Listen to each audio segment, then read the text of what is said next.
Hello guys, good evening. இது March 16க்கான ஒரு எடிட்டோரியல் அனாலிசிஸ். மார்ச் 16ஓட ஃபஸ்ட்டு ஷார்ட் எடிட்டோரியல் இது. ஓகே, நம்ம டைரெக்டாக உள்ளே போயிடலாம். ஸோ ஃபஸ்ட்டு எப்போவுமே நம்ம ஹெட்டிங் அண்ட் சப் ஹெட்டிங் வச்சு ஏதாவது புரிஞ்சுக்க முடியுமா, ஒரு பேக்ரவுண்டு க்ரியேட் பண்ண முடியுமான்னு பார்க்கணும்.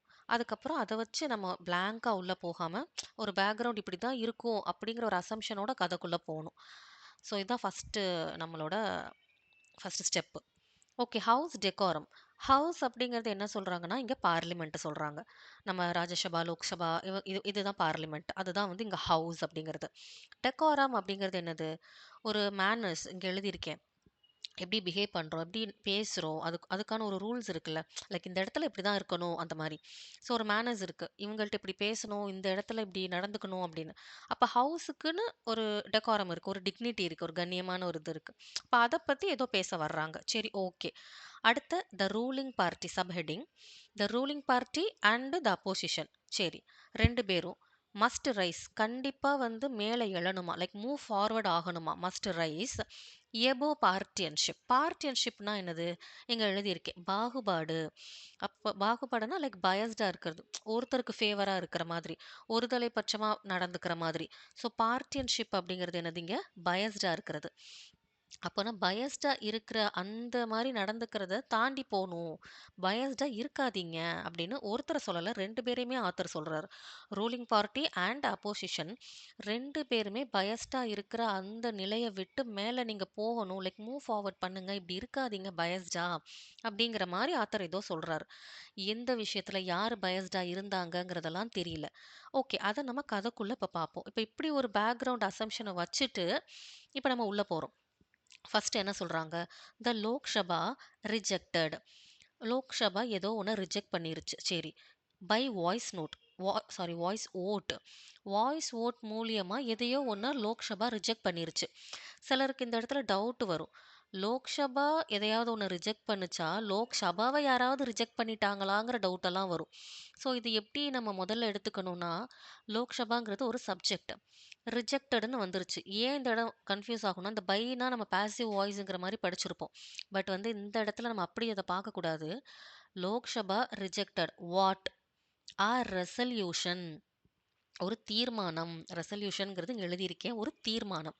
சரி, இந்த தீர்மானத்தை எப்படி ரிஜெக்ட் பண்ணுச்சுன்னா, பை வாய்ஸ் ஓட். அதாவது வாய் வார்த்தையிலே வந்து ஆமாவா இல்லையான்னு சொல்லுங்க இப்படின்னு வாய்ஸ் ஓட், இந்த ஓட்டிங் மூலியமா ஏதோ ஒரு தீர்மானம் யாரோ வச்சிருக்காங்க. அதை மார்ச் 11ஆம் தேதி வந்துட்டு நம்ம லோக்சபா வந்துட்டு ரிஜெக்ட் பண்ணிட்டாங்களாம். சரி, ஓகே. இப்போ இந்த தீர்மானம்ங்கிறது தெரியும். Under article 94 of the constitution. கான்ஸ்டியூஷன்ங்கிறது நம்ம அரசியல் அமைப்பு. இந்த ஒவ்வொரு விஷயத்துக்கும் இந்த ஆர்டிகல்ஸ்னு நிறைய ஆர்டிகல்ஸ் நம்ம கிட்ட இருக்கு. அப்ப யாரோ ஒரு தீர்மானம் வச்சிருக்காங்க. அந்த தீர்மானம் அண்டர் ஆர்டிகிள் 94ல வரக்கூடியது போல இருக்கு. அந்த தீர்மானம் தான் இப்ப ரிஜெக்ட் ஆயிருக்கு.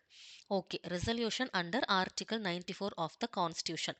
அப்ப இந்த ஆர்டிகிள் 94 எந்த பிரச்சனைக்கான ஆர்டிகிள் இது? எந்த பிரச்சனைக்கானதுக்காக அப்படிங்கும்போது for the removal of Lok Sabha speaker Om Birla from the office. So இந்த ஆர்டிக்கிள் எதை பற்றினதுன்னா, லோக்சபா ஸ்பீக்கரை ஆஃபீஸில் இருந்து ரிமூவ் பண்ணணும் அப்படிங்கிறதுக்கான ஒரு ஆர்டிக்கிள். கான்ஸ்டியூஷனில் இந்த மாதிரியான பிரச்சனைக்கு ஆர்டிக்கிள் 94ன்னு ஒதுக்கி இருக்காங்க. அதன் அடிப்படையில் ஒரு தீர்மானத்தை வச்சுருக்காங்க. அந்த தீர்மானம் ஒரு வாய்ஸ் ரீதியாக ஓட் எடுத்து அதில் வந்துட்டு நோ அப்படின்னு வந்திருக்கு. ஸோ இல்லைப்பா, மெஜாரிட்டியான ஓட்டு வந்து நோன் தான் வந்திருக்கு அப்படிங்கிற மாதிரி லோக்சபா வந்து ரிஜெக்ட் பண்ணிட்டாங்க. சரி, removal of Lok Sabha speaker Om Birla from the office அப்படின்னு பார்த்தோம். But only after a hostile debate. தீர்மானம் வைக்கிறாங்க, உடனே நான் ரிஜெக்ட் பண்ணிட்டேன் அப்படின்னு பண்ணிட முடியாதுல்ல. தீர்மானம் வச்சதுக்கப்புறம் என்னென்ன நடந்துச்சுன்னு ஒன்று இருக்குல்ல. But only after hostile debate on the functioning of the house. இப்போ ஹவுஸோட ஃபங்க்ஷன்ஸ்னால் பார்லிமெண்ட்டுக்குன்னு சில வேலைகள் இருக்கும். ஒரு அது அது அது வேலையை வந்து பண்ணிட்டு இருக்குல்ல, அதில் வந்து பிரச்சனை, அது சரியா இல்லை அப்படிங்கிறதுலையே ஒரு மிகப்பெரிய வாக்குவாதம் ஏற்பட்டிருக்கு. ஹாஸ்டைல் அப்படின்னா சண்டை, ஒரு டிபேட்டுங்கிறது ஒரு வாக்குவாதம். லைக் சண்டையை ஏற்படுத்துகிற லெவலுக்கு ஒரு வாக்குவாதம் நடந்திருக்கு. எங்க பார்லிமெண்ட்ல அண்ட் அதோட ஃபங்ஷன்ஸ்ல நீங்க சரியா எதுவுமே பண்ணல, உங்களோட வேலைய அப்படிங்கிற மாதிரியெல்லாம் பிரச்சனைலாம் வந்து, அதுக்கப்புறம் இப்படி ஒரு தீர்மானம் வச்சு, அந்த தீர்மானம் ரிஜெக்ட் பண்ணப்பட்டுருச்சு. சரி okay. Hostile debate on the functioning of the house. இது என்ன பண்ணுச்சு? டீப்னா ஆழப்படுத்துது. எத ஆழப்படுத்துது? The wedge between the government and the opposition. வெட்ஜ்ங்கிறது என்னன்னா, அ பிளவுபடுறது. வெட்ஜ்ங்கிறது பிளவுபடுறது. ஆப்போசிஷனுக்கும் கவர்மெண்ட்டுக்கும் நடுவுல ரொம்ப ஒரு ஆழமான ஒரு பிளவு வந்து ஏற்பட்டுருச்சு அப்படின்னு சொல்றாங்க. எது ஏற்படுத்துச்சு? அந்த அ ஹவுஸோட ஃபங்ஷனிங் அவங்க ஒர்க்க சரியா பண்ணல அப்படிங்கிற மாதிரியான ஒரு பெரிய வாக்குவாதம் ஏற்பட்டிருக்கு. அதுக்கப்புறம் தான் இந்த தீர்மானத்துல இந்த மாரி ஒண்ணு வச்சு அது ரிஜெக்ட்டும் ஆயிருக்கு. சரி ஓகே. இது வந்து கத. என்ன ஆச்சுங்கிற கதையே இனிமே தான் வரும். என்ன தீர்மானம் வச்சாங்க? எதுக்காக இந்த தீர்மானத்த வச்சாங்க? ஆ அப்புறம் பார்லிமென்ட்டோட ஃபங்ஷன் சரியில்ல அப்படின்னு ஏன் ஒரு டிபேட் வந்துச்சு? இப்படிங்கிற கதையெல்லாம் இனி உள்ள தான் வரும். அப்ப நம்ம அடுத்து உள்ள போம்போதே நம்ம மைண்ட் வந்து யோசிக்கணும். லைக் இத பத்தின ஏதோ இன்ஃபர்மேஷன் வரும் அப்படின்னு. ஏன் அப்படி நம்ம முன்னெச்சரிக்கையா போணும்னு சொல்றேன்னா, சில வார்த்தைகளுக்கு நமக்கு அர்த்தம் தெரியலனாலும், கதை இப்படிதான் போகும் அப்படின்னு தெரிஞ்சுச்சுன்னா, நம்மளால யூகிக்க முடியும். ஓகே இந்த வார்த்தை பாசிட்டிவான ஒரு வார்த்தையா இருக்கும். இல்ல நெகட்டிவா இருக்கும். இவங்களுக்காக இந்த வார்த்தை போட்டிருப்பாங்க அப்படின்னு யூகிக்க முடியும். அதுக்காக தான் அந்த ஒரு பேக்கிரவுண்டோட நம்ம உள்ள போகணும் அப்படின்னு நான் சொல்றது. ஏன்னா நான் அப்படி பண்ணதுக்கப்புறம் எனக்கு சில இம்ப்ரூவ்மெண்ட்ஸ் இருந்துச்சு. ஸோ அத தான் நான் உங்ககிட்ட ஷேர் பண்றேன். ஓகே அடுத்து in principle parliament is the foundation. Like ஒரு கொள்கையின் அடிப்படையில பார்த்தா, இன் பிரின்சிபல்ங்கிறது ஒரு ஒரு ரூல்ஸ்ன்னு இல்ல ஒரு கொள்கை. ஒரு கொள்கையின் அடிப்படையில பார்த்தா, பார்லிமெண்ட் அப்படிங்கிறது தான் ஃபவுண்டேஷன். அதாவது பேசிக். எதுக்கு? Basic of what? Representative democracy. நம்ம ஒரு ஜனநாயகம். இதோட பிரதிநிதியா ஒரு பேசிக்கான ஒரு ஃபவுண்டேஷனா நம்ம பார்க்கிறதே வந்து பார்லிமெண்ட் தான். ஒரு கொள்கை அப்படின்னு சொல்லி வச்சு, அதன் அடிப்படையில பார்லிமெண்ட்ன்னு ஒண்ணு நம்ம பிரதிநிதியா வச்சு, இப்படி தான் நம்ம வந்து கொண்டுட்டு போறோம். அப்படிதான் நம்ம எல்லாரும் நெனைக்கிறோம். And it's routine functions. பார்லிமெண்ட்டுடைய ஃபங்ஷன்ஸ். பார்லிமெண்ட் என்ன பண்ணும்? நெறையா இந்த மாரி இன்டராக்ஷன் பண்ணும், டிபேட் பண்ணும், நெறைய லாஸ் கொண்டு வரும். அது மட்டும் தான் அவங்க வேல கிடையாது. லைக் கவர்மெண்ட்டயே வந்து அதான் கொஸ்டின் பண்ணும். பயாஸ்டா இல்லாம மானிட்டர் பண்ணிட்டே இருக்கும் கவர்மெண்ட்டோட செயல்களெல்லாம். இதெல்லாம் தான் பார்லிமெண்ட்டுடைய ரொட்டீனான வேல. It's routine functions act as an instrument that hold the cabinet accountable. கேபினட்ங்கிறது ஒரு கேபினட் மினிஸ்டர்ஸ், கவர்மெண்ட் இத சொல்லும். அக்கவுண்டபிள் அப்படிங்கிறது இங்க எழுதியிருக்கேன். அக்கவுண்டபிள்னா பதில் சொல்ற பொறுப்பு. ஒரு கேபினட்டையே புடிச்சு ஹோல்டு பண்ணி வைக்கிறது வந்து இந்த பார்லிமெண்ட் தான். அந்த ஒரு பொறுப்பான இத வந்து கிரியேட் பண்றதே இந்த பார்லிமெண்ட் தான். இதுதான் அவங்களோட வேலையும் கூட. இதுதான் நம்மளோட பிரதிநிதியா பார்க்கக்கூடிய ஒண்ணு. ஸோ பார்லிமெண்ட்ல தான் ஏதோ ஒரு பிரச்சனை நடந்திருக்கு. அந்த பிரச்சனை பத்தி பேசுறதுக்கு முன்னாடி பார்லிமெண்ட்னா என்ன? அதோட ஒர்க் என்ன? அப்படிங்கிறதெல்லாம் ஆத்தர் சொல்றாரு. சரி, அடுத்து as a forum for government opposition interaction. So, as a forum அப்படிங்கிறது என்னன்னா, ஒரு ஒரு பேசக்கூடிய இடம். ஆன்லைன் ஃபாரம் அப்படின்னு சொல்லுவாங்க. லைக் அங்க வந்து ஏதாவது இத பத்தி டிஸ்கஸ் பண்ணுவாங்க. ஸோ, அப்படி கவர்மெண்ட்டும், அப்போசிஷன் பார்ட்டியும் இன்டராக்ஷன் பண்ற ஒரு இடமா இருக்கிறது தான் இந்த house parliament. So, as a forum ஒரு கவர்மெண்ட்டும், அப்போசிஷனும் இன்டராக்ஷன் பண்ற ஒரு இடமா இருக்கக்கூடிய இது, இந்த house, it is meant to operate in a structured methodical way. It is மென்ட்னா இது எதுக்காக இருக்கு அப்படின்னா இந்த ஃபாரம் எதுக்காக அப்படின்னா to operate in a structured methodical way. So ஸ்ட்ரக்சர்ட்னா ஒரு ஆர்கனைஸ்டா ஸ்டெப் பை ஸ்டெப்பா இப்படி தான் நடக்கணும்னு ஒரு முறையா ஒரு பேச்சுவார்த்தை இன்ட்ராக்ஷன் டிஸ்கஸ் பண்றதுக்காக இருக்கக்கூடிய ஒரு இடம் இது. ஒரு ஒரு இடமா அது இருக்கணும். அஸ் அ ஃபாரம் இது இப்படி தான் இருக்கணும். It is meant to be இப்படி தான் இது ஆப்பரேட் ஆகணும், ஒர்க் ஆகணும், ஸ்டெப் பை ஸ்டெப்பா ஒரு ப்ரொசீஜரா நடக்கணும். ஓகே நடக்கணும்னு ஆத்தர் சொல்றாரு. Single party dominance has eroded all these formal and informal functions of legislatures at all levels. So இப்படி இருக்க வேண்டிய ஒரு பார்லிமெண்ட் எப்படி இருக்கான்? ஒரு சிங்கிள் பார்ட்டியை மட்டும் ஹையா வச்சு பேசுற மாதிரி டாமினன்ட் பண்ற மாதிரி இருக்காமா. ஸோ சிங்கிள் பார்ட்டி டாமினன்ஸ் அப்படிங்கிறது இருக்கு. இது வந்து எரோடு பண்ணுதான், அரிக்குது, லைக் வீக் பண்ணுதான். எதை?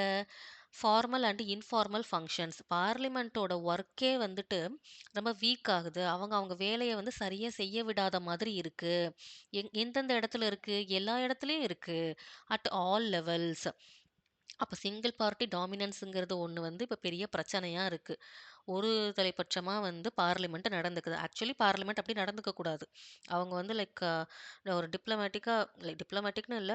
ஏதாவது ஒண்ணுனா 2 சைடும் பாரபட்சம் பார்க்காம கேள்வி கேட்கறது தான் அவங்களோட வேலை. அவங்க அப்படி இல்லங்கிறது தான் இப்ப ஆத்தர் சொல்லப் போறாரு போல இருக்கு. சொல்லிட்டாரு. சிங்கிள் பார்ட்டி டாமினன்ஸ் இருக்கு. அதுதான் பார்லிமெண்டோட அந்த ஒரு டிக்னிட்டியே வந்து குறையுது. அப்படிங்கிற மாரி சொல்றாரு. அண்ட் அது மட்டும் இல்ல. இன்னும் ஏதோ இருக்கு போல இருக்கு. த Lok Sabha sadly has become. எப்படி மாறிருச்சு? கவலைக்கிடமான ஒரு விஷயம் என்ன அப்படின்னா, லோக்சபா மாறிருச்சாம். எப்படி become a platform for political partisanship. ஒரு அரசியல் ரீதியான ஒருதலை பட்சத்துக்கு ஒரு அதை ஏற்படுத்திக் கொள்ளக்கூடிய ஒரு பிளாட்ஃபார்மா இப்ப பார்லிமெண்ட் இருக்கு.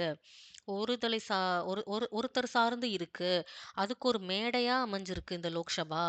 அப்படின்னு வந்து கவலை தெரிவிக்கிறாரு நம்ம ஆத்தர். சரி, ஓகே. கவலை தெரிவிக்கிறாரு. அப்படி என்னடா நடந்துச்சு அப்படின்னு நம்ம கேட்கலாம்ல. இன் ரீசென்ட் இயர்ஸ் அதுக்கான எக்ஸாம்பிள் கீழ வருது. In recent years chairs of Lok Sabha and Rajya Sabha have been dragged into political conflict. Chairs அப்படிங்கிறது அந்த சேர் பர்சன். அந்த லோக்சபாவோட ஹெட்டு, ராஜ்யசபாவோட ஹெட்டா உள்ள இருக்கக்கூடிய அந்த பீப்பிள் ஹாவ் பீன் டிராக்டு. இழுக்கப்பட்டார்கள். எதுக்குள்ள இழுக்கப்பட்டார்கள்னா இன்டு பொலிட்டிக்கல் கான்ஃப்ளிக்ட். இந்த அரசியல் சண்டைக்குள்ள இவங்களெல்லாம் வந்து இழுக்கப்பட்டாங்களாம். ரீசெண்டான இயர்ஸ்ல வந்து இழுக்கப்பட்டார்கள்ட்டாங்க. அப்ப என்னப்பா நடந்துச்சு? என்ன இழுக்கப்பட்டார்கள்? இன் 2024 கதை சொல்றாரு. என்ன ஆச்சு அப்படின்னா, there was an opposition resolution. 2024ல இந்த மாரி ஏதோ ஒரு அப்போசிஷன்ல இருந்து ஒரு தீர்மானம் வச்சிருக்காங்க. எதுக்கு அப்படின்னா, to remove Jagdeep Dhankhar as a Rajya Sabha chairman. Rajya Sabha சேர்மனா ஜெகதீப் தங்கர் மிஸ்டர் அவர் இருந்திருக்காரு சார். ஜெகதீப் தங்கர் சார் இருந்திருக்காரு. அவர நீங்க வந்து வெளியேற்றுங்க அப்படின்னு சொல்லி ஒரு தீர்மானம் வச்சிருக்காங்க. ஓகே, வச்சிருக்காங்க. என்னாச்சு? Though the resolution did not pass. அவங்க வச்ச தீர்மானம் அப்பயும் முடியாது அப்படின்னு சொல்லி ரிஜெக்ட் பண்ணப்பட்டுருச்சு. தோ போட்டுட்டாலே அப்ப என்னது? ஆப்போசிட்டா 2 விஷயம் வரப்போகுது. Though did not pass. அவங்க ரிஜெக்ட் பண்ணிட்டாங்க. ஆனா அவரே ரிசைன் பண்ணிக்கிட்டாரு. He resigned as vice president for unexplained reason. காரணம் எதுவுமே சொல்லாம அவரே ரிசைன் பண்ணிக்கிட்டாரு போல இருக்கு. ரெசல்யூஷன் என்னமோ ஃபெயிலியர் ஆயிடுச்சு. அவங்க வச்ச தீர்மானத்த அதெல்லாம் பண்ண முடியாது அப்படின்னு சொல்லிட்டாங்க. ஆனா அவரே வந்துட்டு எந்த ஒரு காரணமும் இல்லாத ஒரு ரெசிக்னேஷன் வந்து பண்ணிட்டாரு போல இருக்கு. ஓகே, பண்ணிட்டாரு. The opposition has raised concern over the Lok Sabha's functioning. அந்த கதை இப்ப முடிஞ்சிருச்சு. இப்ப உள்ள பிரசன்ட் கதைக்கு வர்றாரு. அப்போசிஷன் வந்துட்டு ஹாஸ் ரெய்ஸ்டு கன்சர்ன்ஸ். ஒரு குற்றச்சாட்டு, ஒரு கவலை தெரிவிக்கிறாங்களாம். எது பத்தி? Over the லோக்சபாஸ் ஃபங்ஷனிங். லோக்சபா அவன் வேலைய ஒழுங்காவே பண்ணல. அவங்க கரெக்ட்டா ஃபங்ஷன் ஆகல. அப்படிங்கிற ஒரு குற்றச்சாட்டு மாரி வந்து ரைஸ் பண்றாங்க அப்போசிஷன். ஓகே, இப்படி ரைஸ் பண்றாங்க. But what precipitated their protest into a formal resolution for mister Birla's removal. அதாவது பார்லிமெண்ட்டு ஒருதலைபட்சமா இருக்கு. அவங்க வேலைய அவங்க ஒழுங்கா செய்ய மாட்டேங்கிறாங்க. இப்படிங்கிறது தான் ஆப்போசிட்ல வந்து பிரச்சனையா இருந்துச்சு. ஆனா, இதுக்கு நடுவுல இப்படி ஒரு தீர்மானம் மிஸ்டர் பிர்லா லோக்சபா ஸ்பீக்கர வெளியேத்துங்க அப்படின்னு ஏன் சொன்னாங்க? என்ன வந்து அப்போசிஷன வந்து தூண்டி விட்டுச்சு? வாட் பிரிசிபிடேட்டட் அப்படின்னா ட்ரிகர் பண்ணி விடுறது, தூண்டி விடுறது. இந்த எழுதியிருக்கேன் எல்லாமே இங்க. பிரிசிபிடேட்டட்னா தூண்டி விடுறது. ஸோ இந்த பிரச்சனை எப்படிப்பா அவங்களோட அந்த புரொட்டஸ்ட் வந்துட்டு ஒரு தீர்மானத்த நோக்கி போய் அவர வெளிய போணும்னு சொல்ற அளவுக்கு என்ன மாறுச்சு அப்படின்னா, வாஸ் இந்த வாஸ் வந்து எங்க இருந்து வந்திருக்கு தெரியுமா? The opposition has raised concern over the Lok சபாஸ் ஃபங்ஷனிங். பட் வாட்டோட இதுதான் வந்து வாட் தான் இங்க சப்ஜெக்ட். வேர்ப் வந்து was. What precipitated their protest into a formal resolution for mister Birla's removal was. அந்த வாட்டோட வேர்ப் இங்கே தான் வருது. நடுவுல இருக்கிறது எல்லாமே அந்த வாட்ட தான் வந்து குறிக்கும். ஸோ பாசிபிளி என்னவா இருக்கும் அப்படின்னா, ஹிஸ் ஸ்டேட்மெண்ட். ஹிஸ்ங்கிறது மிஸ்டர் பிர்லா. அவர் ஏதோ ஒரு கமெண்ட் பண்ணியிருக்கார். என்னது? that he had confidential knowledge that Congress women MP might act against Prime Minister Narendra Modi on the House floor. இவர் பாவம் சும்மா இல்லாம என்ன சொல்ட்டாருன்னா, ஒரு கமெண்ட் வெளிவிட்டிருக்காரு. எனக்கு வந்து லைக் சீக்ரெட்டா சில நாலேட்ஜ் இருக்கு. என்ன அப்டின்னா, காங்கிரஸோட விமன் எம்பிலாம் வந்து பிரைம் மினிஸ்டர் எதிரான செயல்கள் நெறையா வந்து அ செய்வாங்க, செய்யக்கூடும் அப்படிங்கிற மாதிரியான நாலேட்ஜ் வந்து எனக்கு கான்ஃபிடென்ஷியலா சில நாலேட்ஜ் இருக்குன்னு ஒரு கமெண்ட் பண்ணியிருக்காரு. இது அப்போசிஷன பயங்கரமா கடுப்பாயிருச்சு. பிகாஸ் அவங்களோட அதுவும் விமன் சென்சிட்டிவான ஒரு கேட்டகரி பீப்பிள வந்து சொல்லிட்டாரு அப்படிங்கிறது வந்து அவங்களுக்கு ஒரு கோவத்த ஏற்படுத்தி, அதனால அவங்க ஒரு தீர்மானம் வச்சு, இப்ப தான் அந்த ஃபர்ஸ்ட் லைன்க்கான கதையே வருது. ஸோ எடுத்தோனே எப்படி ஒரு எடிட்டோரியல் ஃப்ளோ வருது அப்படின்னா, இப்ப கூட ஃப்ளோ எப்படி பார்க்கணுன்ட்டு அவித் சார் ஒரு வீடியோ போட்டிருப்பாரு. நல்லா இருந்துச்சு. அது ப்ளீஸ் எல்லாரும் போய் பாருங்க. ஸோ இதோட இதுவே வந்து மேல வருது. ரெசல்யூஷன் வச்சாங்களாமா, வாய்ஸ் வோட்டு வழியா வந்து ரிஜெக்ட் பண்ணப்பட்டுச்சாம். அப்புறம் தான் அந்த ரெசல்யூஷன் என்ன, அது என்ன கான்ஸ்டிடியூஷனுக்கு கீழ வருதுங்கிற கதை வந்துச்சு. அதுக்கப்புறம் தான் ஒரு பார்லிமெண்ட் எப்படி இருக்கணும் தெரியுமா? ஆனா அப்படியா இருக்கு? இங்க ஒருதலை பட்சமா இருக்கு. அது அப்படி ஒருதலை பட்சமா இருக்கு அப்படிங்கிறது அப்புறம் என்ன சொல்றாங்க, சில எக்ஸாம்பிள்ஸ் கொண்டு வராங்க. இந்த மாரி வந்து எல்லாரையும் பொலிட்டீஷியன் சண்டைக்குள்ள இழுத்துட்டு வர்றாங்க. இப்படித்தாங்க 2024ங்கிற கதையெல்லாம் சொல்லி, அதுக்கப்புறம் இப்போ ஏன் இப்படி மாறுச்சு தெரியுமா? ஏன் ரெசல்யூஷன் வந்துச்சு தெரியுமா? ஏன்னா, இவரு இப்படி ஒரு கமெண்ட் பண்ணியிருக்காரு. கதைய எவ்வளோ அழகா மேல இருந்து தலைகீழ எடுத்துட்டு வர்றாரு நம்ம ஆத்தர். அப்புறம் ஓகே இது ஃபுல்லா முடிஞ்சிருச்சு. அடுத்து opposition MPs are routinely denied the opportunity to raise substantial issues அப்படின்னு சொல்றாங்க. Okay. opposition MPs are denied அதுவும் இங்க இந்த இடத்துலயும் வந்து ஆக்டிவ் பாசிவ் வந்து கரெக்டா நமக்கு தெரியணும். எம்பி எதையாவது நிராகரிக்கிறாங்களா? இல்ல எம்பிக்கு ஏதாவது ஒண்ணு நிராகரிக்கப்படுதா? அப்படிங்கிறது இங்க தெரிஞ்சுக்கணும். அப்பன்னா என்னது? ஒரு பாசிவ் வாய்ஸ் எப்படிலாம் வரும்?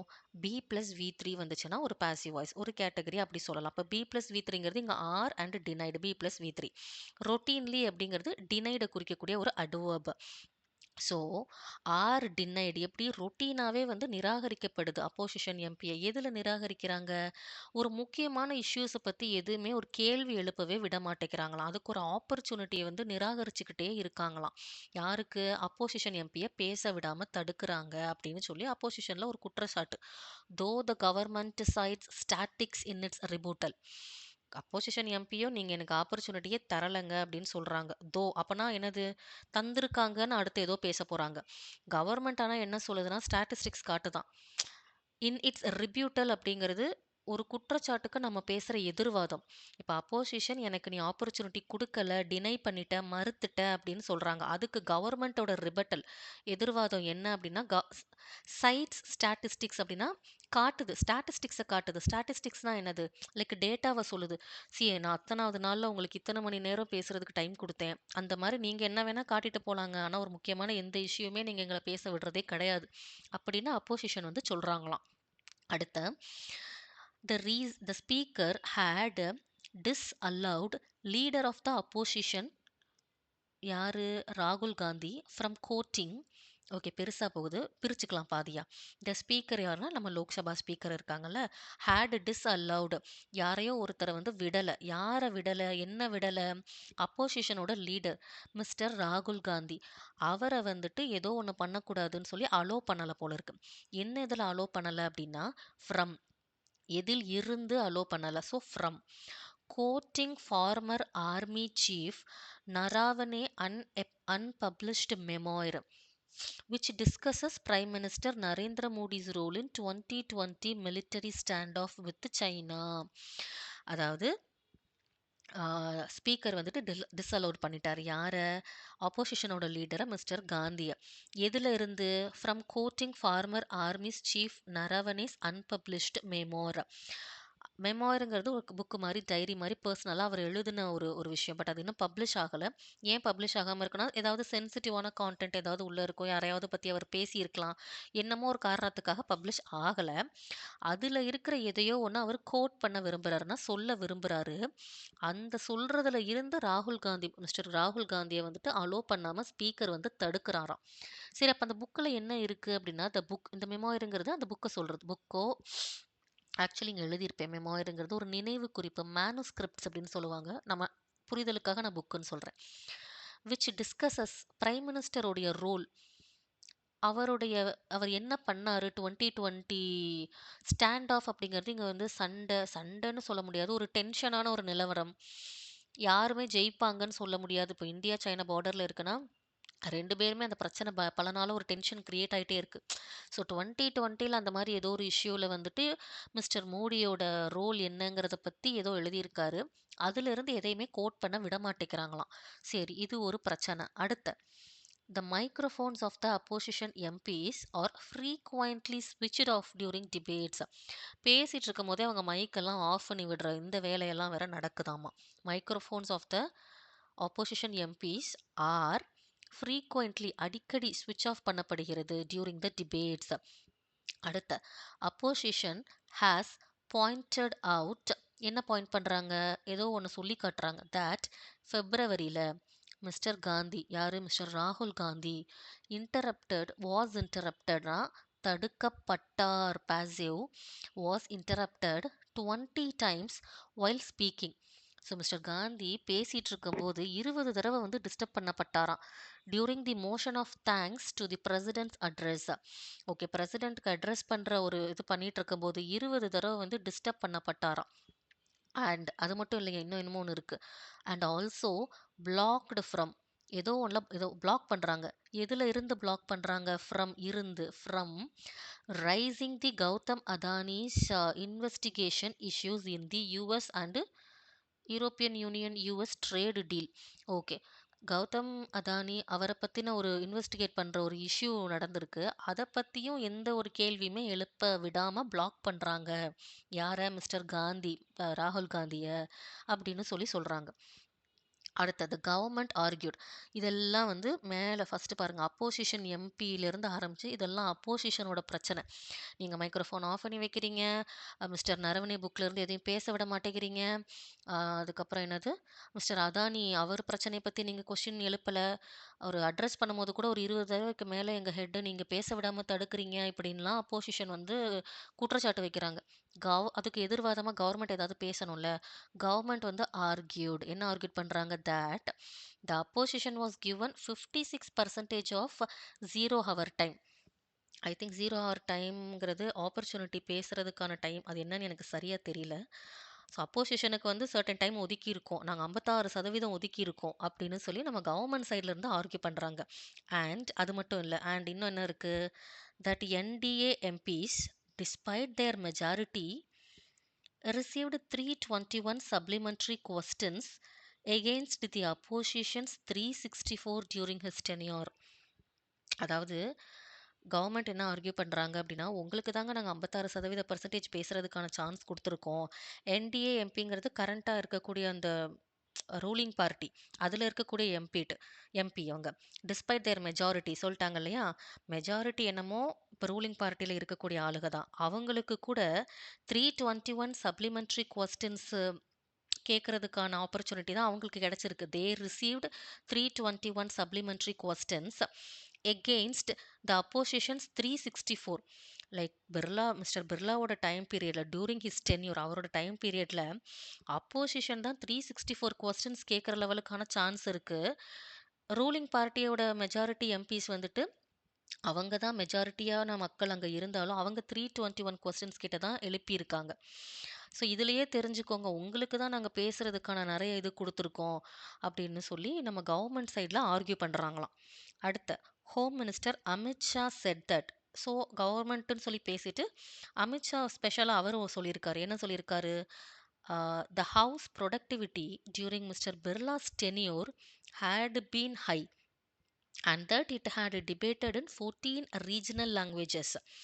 அமித்ஷா சார் என்ன சொல்றாருன்னா, இந்த பார்லிமெண்ட்டோட ப்ரொடக்டிவிட்டி பார்த்துட்டிங்கன்னா பிர்லா சார் இருக்கும்போது பயங்கர ஹையாக இருந்திருக்கு. இப்போ ப்ரொடக்டிவிட்டி நம்ம போய் போடுறோம்ல டெலிகிராம்லலாம், இன்றைக்கி நான் இது பண்ணேன், இன்றைக்கி நான் எஃபெக்டிவாக படித்தேன் அப்படின்னு. அந்த மாதிரி ரொம்ப ப்ரொடக்டிவிட்டியாக எஃபிஷியண்ட்டாக நாங்கள் இருந்திருக்கோம். இவரோட பீரியடில் தான் இந்த அளவுக்கு நிறையா இருந்திருக்கு, எஃபிஷியண்ட்டாக ப்ரொடக்டிவிட்டியாக இருந்திருக்கோம். அது மட்டும் இல்லை, it had debated in 14 regional language. இந்த இடத்துல ஏன் இந்த ரீஜனல் லாங்குவேஜை சொல்கிறாங்கன்னா, லைக் நிறைய மொழிகளில் பேசுகிறதுக்கான ஃபெசிலிட்டிஸ்லாம் நம்ம பண்ணுறோம். ஏன்னா நிறைய எம்பிஸ் நிறைய லாங்குவேஜ்காரங்களாம் இருக்காங்க. எல்லாரும் பேசணும், எல்லாரும் அவங்கவுங்க கருத்துக்களை சொல்லணும்.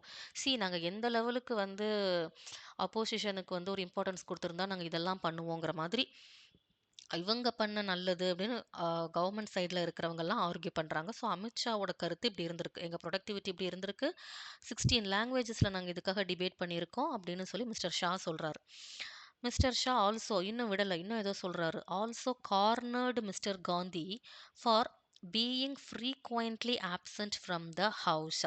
மிஸ்டர் ஷா கார்னர் பண்றதுன்னா பயங்கரமா ஒரு குற்றச்சாட்டு வைக்கிறாரு ராகுல் காந்தி சார் மேல. என்னது? ஃபார் எதற்காக? For being frequently absent from the house. இப்போ ஹவுஸ்ல நடக்கிற இன்ட்ராக்ஷனுக்கே அவர் வரமாட்டேங்கிறாரு. ஃப்ரீக்வென்ட்லினா அடிக்கடி ஆப்சென்ட் ஆயிடுறாரு. வரல அவர் முதல் டிஸ்கஷனுக்கே. அப்படிங்கிற ஒரு பெரிய குற்றச்சாட்டை மிஸ்டர் ஷா வந்து மிஸ்டர் காந்தி மேல வைக்கிறாங்க. ஓகே. இப்ப அப்போசிஷன் அவங்க பிரச்சனைய சொல்ட்டாங்க. கவர்மெண்ட் அப்படியெல்லாம் இல்ல. உங்களுக்கு தான் நாங்க நெறைய டைம் குடுத்துருக்கோம். உங்களோட ஹெட்டே வரமாட்டேங்கிறாங்க. ஆப்சென்ட் ஆயிடுறாரு நெறைய இடத்துல அப்படின்ட்டு இவங்க இவங்க பிரச்சனைய சொல்லிட்டாங்க. கடைசி இப்ப ஆத்தர் என்ன சொல்லப் போறாருன்னா, "the resolution and the debate manifested." இப்ப இவங்க அப்போசிஷன்ல இருந்து தீர்மானம் வச்சதும் சரி, அத வச்சு நடந்த இந்த டிபேட் வாக்குவாதமும் சரி, மேனிஃபெஸ்டட் அப்படின்னா அந்த கீழ இருக்குல்ல, லாஸ்ட்டா எழுதியிருக்கேன். வெளிப்படுத்துறது.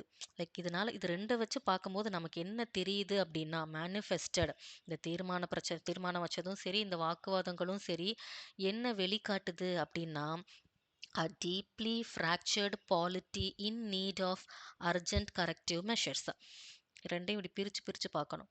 லைக் ரொம்ப ஆழமா பிளவுபட்டு ஃப்ராக்சர் ஆன ஒரு அரசியல் இது இருக்கு. உடனடியான ஒரு கரெக்டிவ் அத சரி பண்றதுக்கான ஸ்டெப்ஸ எடுக்க வேண்டிய நிலையில இருக்கோங்கிறத வெளிக்காட்டுது. இந்த பிரச்சனைகள பார்க்கும்போது. இது என்ன வெளிக்காட்டுது அப்படின்னா, மேனிஃபெஸ்டட் அ டீப்லி ஃப்ராக்சர்ட் பாலிட்டி. ஒரு அரசியல் இதுல ஒரு ரொம்ப ஆழமான ஒரு பிரச்சனை இருக்கு. இன் நீட் ஆஃப் எது இன் நீட் ஆஃப் இந்த பாலிட்டிக்கு சீக்கிரமா அந்த பாலிட்டிக்கு தான் தேவை இருக்கு. என்ன தேவை? இன் நீட் ஆஃப் அர்ஜென்ட்டா இத சரி பண்ணக்கூடிய ஸ்டெப்ஸ் தேவைப்படுது அப்படின்னு ஆத்தர் கவலை தெரிவிச்சிருந்திருக்கார். அடுத்து the ruling majority and the opposition must rise above partisanship. வந்துருச்சு நம்ம ஹெட்டிங் வந்துருச்சு. என்ன பிரச்சனை அப்படின்னு சொல்லிட்டு அந்த பிரச்சனையவே சொல்றாரு. என்ன பண்ணணும்? இந்த மாதிரி பாகுபாடா நடந்துக்கிறதெல்லாம் வேண்டாம். இதெல்லாம் விட்டுட்டு அடுத்த வாங்க, மேல வாங்க. நம்ம சொல்லுவோம்ல, சின்ன பிள்ளை மாரி பேசாதீங்க. வளருங்கப்பா கொஞ்சமாவது. அந்த மாதிரியான மீனிங் தான் இங்க கொண்டு வர்றாங்க. So must rice above biased அப்படின்னா, லைக் இத தாண்டி வாங்க. எவ்வளவோ இருக்கு. ஏன் இப்படி பாகுபாடா பிரச்சனை பண்ணிட்டு இருக்கீங்க? ஒருதலை பட்சமா ஏன் எல்லாரும் இருக்கீங்கங்கிற மாரி சொல்றாங்க. 2 பேரையுமே சொல்றாரு ஆத்தர். ஓகே அப்படி வாங்க, மேல வாங்க. And restore the majesty of parliament. Restore அப்படின்னா ஒன்று கைவிட்டு போயிருச்சு. அதை திருப்பி கொண்டு அந்த இடத்துல வைங்க. எதை? மெஜஸ்டி அப்படிங்கிறது என்னது? கம்பீரம். ஒரு பார்லிமெண்ட்டுக்குன்னு ஒரு கம்பீரம் இருக்கு. அதுக்குள்ள எப்படி நடந்துக்கணுங்கிறதுக்கான ஒரு டிக்னிட்டி இருக்கு. டிக்னிட்டினா ஒரு கண்ணியத்தன்மை இருக்கு. ஸோ கம்பீரமா, கண்ணியமா இருக்க வேண்டிய இந்த பார்லிமெண்ட்ல சண்டையும், சச்சரவும் ஒரு தலைபட்சமா இருந்துட்டு, அதோட பேரையே கெடுக்கிற மாதிரி இருக்கு. ஸோ இத தாண்டி நீங்க வாங்க. அதுக்கான அந்த கம்பீரத்த திருப்பி கொண்டு போய் அந்த இடத்துல வையுங்க. Restore the majesty of parliament அப்படின்னு அவர் கவலைய தெரிவிச்சு, தயவுசெய்து இப்படி பண்ணுங்க. ரீஸ்டோர் பண்ணுங்கங்கிறது தான் இங்க அவரோட சஜஷனா அமைஞ்சிருக்கு. ஸோ ஓவரால் இந்த டோன் எப்படி இருக்கு அப்பன்னா? முடிஞ்சிருச்சு கத.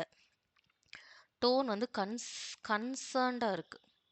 கவலை தெரிவிக்கிறார். கன்சர்னிங் அப்படின்னா ரொம்ப கவலைப்படுறாரு. லைக் ஏன்டா இப்படி பண்றீங்க? அப்படிங்கிற மாரி மீனிங் இது. அப்ப நம்ம கன்க்ளூஷன் எப்படி இருக்கணும்? ரீஸ்டோர் பண்றது தான் இங்க conclusion. Restoring what? Majesty of parliament. Maintaining the dignity of parliament. இதெல்லாம் தான் கன்க்ளூஷன்ல நம்ம எழுதணும். இது எதுக்கு சொல்றேன் அப்படின்னா, நாளைக்கு நைட் இதுக்கான எடிட்டோரியல் சம்மரி நான் ட்ரை பண்ணி ஒரு வீடியோ அப்லோட் பண்ணுவேன். ஸோ இந்த டைம் இன்னும் ஒரு நாள் டைம் இருக்கு. இத பார்க்குறீங்க அப்படின்னா, நீங்களும் சம்மரி ட்ரை பண்ணுங்க. ஆ எடிட்டர் மெத்தட் நம்ம ஆல்ரெடி பார்த்துருப்போம். அத பத்தி தெரியாதவங்க ஹவ் டூ ரைட் சம்மரின்ட்டு ஒரு வீடியோ இருக்கும். அந்த வீடியோல எடிட்டர் மெத்தட் அப்படின்னு சொல்லி நம்ம பார்த்துருப்போம். எடிட்டர் மெத்தட் எப்படி ஒரு பேராகிராஃப ஸ்டார்ட் பண்ணலாம் அப்படிங்கிற மாதிரி. அதுக்கு ஒரு சின்ன டிப்ஸு. ஸோ அந்த எடிட்டர் மெத்தட் யூஸ் பண்ணி ட்ரை பண்ணி பாருங்க. ஏதாவது கஷ்டமா ஃபீல் பண்றீங்க, எங்க பிளாங்க்கா நின்னீங்க அப்படிங்கிறத கூட கமெண்ட்ல சொல்லுங்க. இல்ல ஒரு சம்மரி எழுதிட்டா கூட டெலிகிராம் குரூப் இருக்கு. அங்க நம்ம ஷேர் பண்ணி கூட நம்ம இன்னும் என்ன பண்ணலாம், வேற ஐடியாஸ்ல எப்படி நம்ம இம்ப்ளிமெண்ட் பண்ணலாம் இன்னும்னு கூட பேசலாம். ஓகே, நாளைக்கு நான் எப்படியும் ஈவினிங் அப்லோட் பண்ணிருவேன். ஸோ நீங்க எழுதிட்டீங்கன்னா, என்னோட ஐடியாஸ் எப்படி இருக்குன்னு பாருங்க. நீங்க எழுதிட்டாலும் எனக்கு ஷேர் பண்ணுங்க. பிகாஸ் நீங்க என்ன பண்றீங்க? உங்க ஐடியாஸ் எப்படி இருக்குன்னு நானும் கத்துக்கிறதுக்கு நல்லாருக்கும்.